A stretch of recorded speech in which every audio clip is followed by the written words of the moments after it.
Good morning, everyone. Welcome back for day 3 of our look in Matthew 22, the parable of the wedding banquet.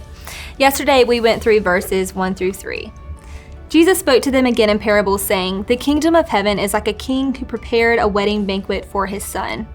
He sent his servants to those who had been invited to the banquet to tell them to come, but they refused to come." So, little recap. The king is having a celebration, invited his servants. They oddly decide not to come. And Jesus is speaking in parables here, and he is demonstrating how the Jews rejected Jesus as Messiah. So let's go ahead and look at verses 4 through 5. Then he sent some more servants and said, "Tell those who have been invited that I have prepared my dinner. My oxen and fattened cattle have been butchered, and everything is ready. Come to the wedding banquet."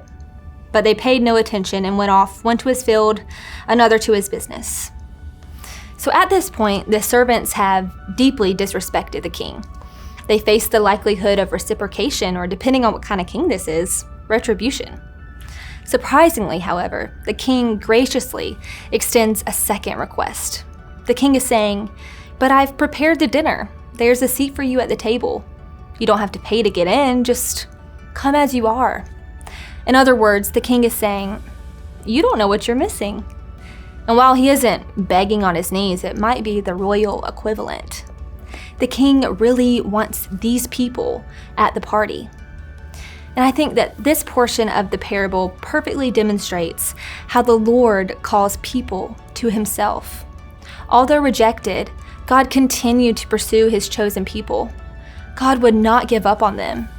And the good news is, once we are believers, God continues to pursue us through the Holy Spirit who dwells within us. He comforts, he corrects, and he compels his children to obey his word. He pursues a deeper commitment from us because it is only as we abide in him and he in us that we can bear much fruit for his kingdom. God pursues us every day, and we don't have to live this Christian life on our own. We live it in close fellowship with God because of the work of Jesus and through the gift and the power of the Holy Spirit. And I think we can all agree that there is no greater honor than being the objects of the Lord's pursuit. Thanks for joining me today again. I'll see you tomorrow.